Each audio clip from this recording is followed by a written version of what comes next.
अब हुती के लड़ाकों के बारे में आपको कोई जानकारी आपको बता देते हैं मैप के जरिए कि हुती का यमन में आखिर कहां कहां प्रभाव है और यमन में किसका प्रभाव आखिर कितना है। समझिए जरा, ये अंतर्राष्ट्रीय मान्यता प्राप्त सरकार की अगर मैं बात करूं, दोनों तरफ देखिएगा, ये जो सना, ये जो बड़ा इलाका है यमन में, किस क्षेत्र में बड़ा कब्जा है। अगर आप ईरान या सऊदी अरब के इस क्षेत्र की बात करेंगे, देखिएगा जरा, ये यमन की नेशनल रेजिस्टेंस फोर्स का इलाका है। लाल सागर के एक बड़े हिस्से पर हुती विद्रोहियों का एक बड़ा प्रभुत्व माना जाता है। हुती विद्रोह का सना प्रांत में बड़ा दबदबा है, लाल सागर में इसका प्रभाव है। सऊदी का जो पूरा बॉर्डर एरिया है वो एक तरह से इसके कंट्रोल में आ जाता है। अंतर्राष्ट्रीय मान्यता प्राप्त सरकार जिसे कहा जाता है, देखिए बाब अल मंदेब का भी एक बड़ा हिस्सा एक तरह से इसके कंट्रोल में है। मारिब तेज में इसमें कैसे प्रभाव इसका नजर आ रहा है, देखिए जरा, अदन की खाड़ी का इसका कंट्रोल है। हदरामी एलिट फोर्सेस यहां पर कंट्रोल में एक तरह से नजर आती हैं। यमन और ओमान का जो बॉर्डर है उसको भी आप जरा समझिएगा। दरअसल यमनी नेशनल रेजिस्टेंस फोर्स जो अदन की खाड़ी में है उसमें इसका बड़ा प्रभाव है। जैसा आपको मैंने बताया कि किस रूप में हदरामी एलिट फोर्सेस हदरामौत, सऊदी और ओमान की बॉर्डर पर इसका बड़ा प्रभाव है। सर्दर्न ट्रांजिशनल काउंसिल अल महरा जो कि ओमान के बॉर्डर इलाके में है, वहां पर भी हुती विद्रोहियों का बड़ा इंपैक्ट नजर आता है। दरअसल यमन में हुती के लड़ाकों का बड़ा इलाके में कब्जा माना जाता है और यही वजह है कि अभी भी इराक, ईरान, सऊदी, ये जो सारी चीजें हैं किस रूप में कनेक्टेड हैं। यमन के 5 प्रांतों में एक तरह से बटा हुआ है। यही वजह है कि यमन की सरकार हुती पर कंट्रोल नहीं कर पाती और हुती सऊदी के बॉर्डर इलाके में रहते हैं और उनके कब्जे वाले एरिया के पास ही एक तरह से लाल सागर है और यही वजह है कि तुरंत जहाजों को वो रोक देते हैं। अभी हाल ही में याद कीजिए, यमन और सऊदी के बीच में बड़ा तनाव हुआ, वो गठबंधन और पीएमएफ के खिलाफ अटैक करने के एक तरह से बड़ी प्लानिंग थी। लेकिन इस बीच एक बड़ी दिलचस्प बात यह आई कि जैसे ही पाकिस्तान के पीएम शहबाज शरीफ और आसिम मुनीर मक्का पहुंचे, हुती ने अपना हमला कर दिया। इससे पाकिस्तान को भी सीधे सीधे संदेश दे दिया कि अगर वो ईरान या हुती के मामले में टांग अड़ाने की कोशिश करते हैं तो मिसाइलें और ड्रोन की जद में पाकिस्तान भी आ जाए। इस वक्त सऊदी को यह समझ नहीं आ रहा कि आखिर करे तो करे क्या। दरअसल सऊदी को इस वक्त डर ये लग रहा है कि ये जो सब खबरें सामने आ रही हैं, हुती के लड़ाके सऊदी के खिलाफ एक बड़ा ऑपरेशन करने की तैयारी में है और लगातार अटैक के बीच में सऊदी अरब की चिंता और बढ़ गई। खुफिया रिपोर्ट्स में संकेत मिले कि हुती विद्रोही, इराकी मिलिशिया और ईरान की रिवॉल्यूशनरी गार्ड मिलकर बड़े टारगेटेड हमले की तैयारी कर सकते हैं। अल अरेबिया की रिपोर्ट के अनुसार ऐसे हमलों का निशाना सऊदी के तेल ठिकाने, एयरपोर्ट्स, बंदरगाह और अहम आर्थिक ढांचे हो सकते हैं। सऊदी अधिकारियों का कहना है कि ड्रोन और मिसाइल मूवमेंट्स के संकेत भी मिले हैं, जिससे उत्तर और दक्षिण दोनों ही दिशाओं से हमले की आशंका जताई जा रही है। सऊदी अरब ने साफ किया है कि वो किसी भी हमले का जवाब देने के लिए पूरी तरह से तैयार है और अमेरिका के साथ में उसका सैन्य सहयोग मजबूत बना हुआ है। हालांकि हुती ने सऊदी पर तब अटैक किया जब पाकिस्तानी पीएम शहबाज शरीफ और army chief Asim Munir Saudi Arabia पहुंचे थे, जबकि आज तुर्की के राष्ट्रपति रेसेप तैयप एर्दोगन भी सऊदी पहुंच रहे हैं। यहां तीनों देश इस्लामिक नाटो को बनाने वाले त्रिपक्षीय समझौते पर साइन कर सकते हैं। अब आइए आपको मैं ये भी बताती हूँ कि हुती और सऊदी के बीच में आखिर विवाद किस तरह का है। हुती वर्सेस सऊदी भी समझ लीजिए। अब दावा किया जाता है कि इन दोनों के ही बीच में दुश्मनी की जो 5 बड़ी वजह हैं। पहला है यमन पर नियंत्रण। 2014 में हुतियों ने राजधानी सना पर कब्जा किया। अंतर्राष्ट्रीय मान्यता प्राप्त सरकार को सीधे सीधे चुनौती दी। सऊदी अरब ने सरकार का समर्थन एक तरह से कर दिया, लेकिन इसका प्रभाव ये कि सऊदी अरब की जो सीमा है उस पर बड़ा खतरा मंडरा रहा है। यमन सीधे सऊदी अरब की दक्षिणी सीमा से लगा हुआ है। हुतियों ने सऊदी क्षेत्र में मिसाइल और ड्रोन अटैक किए। तेल और एयरपोर्ट जैसे महत्वपूर्ण ठिकाने भी निशाने पर बने। ईरान का फैक्टर भी समझिएगा। हुती को ईरान से हथियार, प्रशिक्षण और तकनीकी मिलने की एक बड़ी रिपोर्ट सामने आई। सऊदी हुतियों को क्षेत्रीय प्रतिद्वंदी ईरान के प्रभाव का एक तरह से मानता है। सऊदी ने 2015 में युद्ध में एक तरह से दखल दिया। हुती अदन की तरफ पहुंचे और राष्ट्रपति हादी देश छोड़कर सऊदी चले गए। 2015 में सऊदी वाला जो गठबंधन है उसने हुती के खिलाफ सैन्य अभियान चलाना शुरू किया।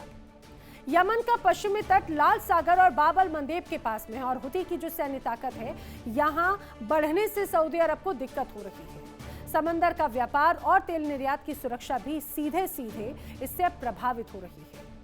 लेकिन कुल मिलाकर अब देखना यह है कि क्या सऊदी अरब सुरक्षित रहता है या फिर इस जंग में पाकिस्तान भी कूदता है, क्योंकि सऊदी और पाकिस्तान के बीच में एक रक्षा समझौता है कि अगर सऊदी अरब पर कोई हमला होता है तो सऊदी के जंग को पाकिस्तान अपनी जंग मानेगा और उस देश या संगठन के खिलाफ जंग लड़ेगा।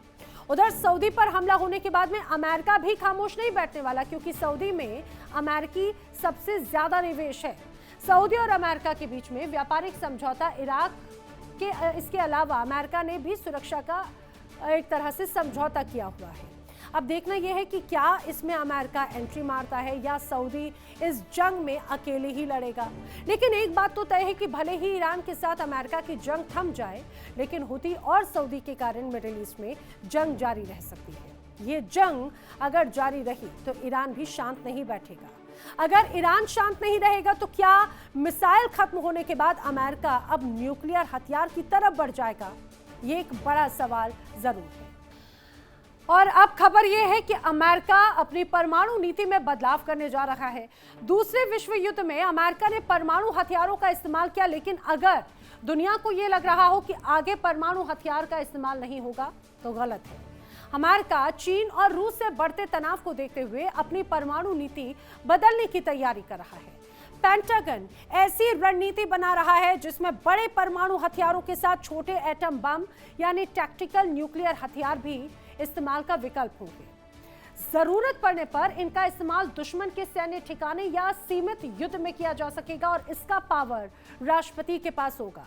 दरअसल टैक्टिकल न्यूक्लियर हथियार कम क्षमता वाले होते हैं और इन्हें पूरे शहर को तबाह करने के बजाय युद्ध के मैदान में दुश्मन के सैन्य ठिकाने, air bases, missile launch site, tank formation या सैनिकों की तैनाती जैसे सीमित लक्ष्यों पर इस्तेमाल करने के लिए बनाया जाता है।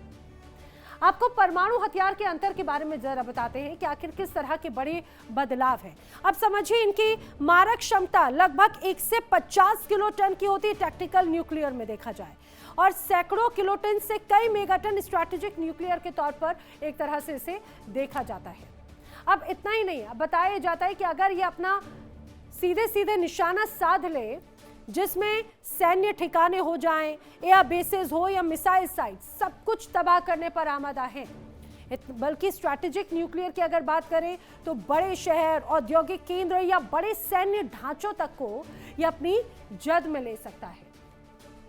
कम दूरी या लंबी दूरी की अगर बात की जाए या छोटी मिसाइलें, वो भी बखूबी यहाँ पर सीधे सीधे टारगेट कर लेते हैं। छोटी मिसाइल या फाइटर जेट आर्टिलरी की अगर बात करें तो टैक्टिकल न्यूक्लियर का इस्तेमाल किया जाता है। लेकिन अगर कुछ बड़े अटैक की तैयारी है, स्ट्रैटेजिक न्यूक्लियर में आईसीबीएम, पनडुब्बी या भारी बॉम्बर्स का इस्तेमाल एक तरह से किया जा सकता है। लेकिन मकसद क्या है?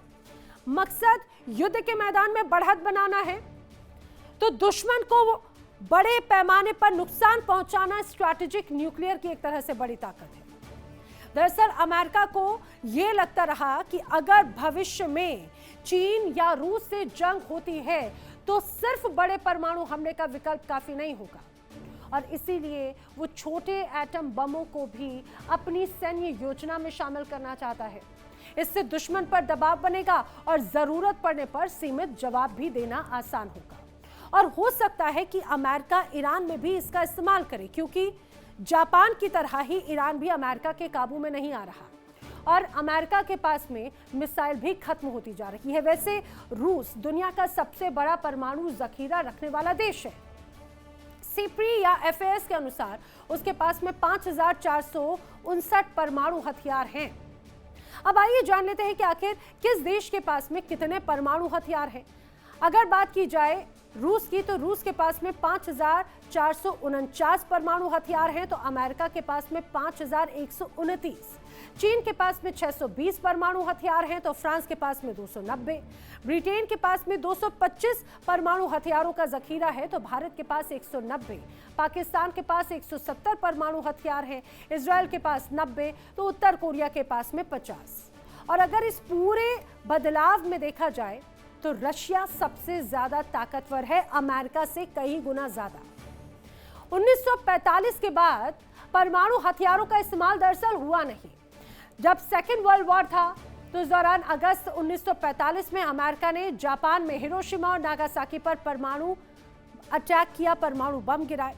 इसके बाद में दुनिया ने परमाणु हथियारों की विनाशकारी क्षमता को देखा और ये समझ लिया कि कितना घातक है। तभी से बड़ी परमाणु शक्तियों ने इन्हें युद्ध में चलाने के बजाय न्यूक्लियर डिटरेंस के हथियार के रूप में इस्तेमाल करना शुरू किया। इस रणनीति का अर्थ यह है कि अगर कोई देश परमाणु अटैक करेगा तो जवाब में उसे भी उतनी ही विनाशकारी परमाणु हमलों को झेलना पड़ेगा, यानी दोनों पक्षों को भारी नुकसान होगा। और इसी डर ने अमेरिका, रूस समेत परमाणु शक्तियों को 1945 के बाद युद्ध में परमाणु हथियार इस्तेमाल करने से एक तरह से रोके रखा है। अब चलिए आपको बताते हैं कि परमाणु हथियार चलाने से देश आखिर बचते क्यों हैं।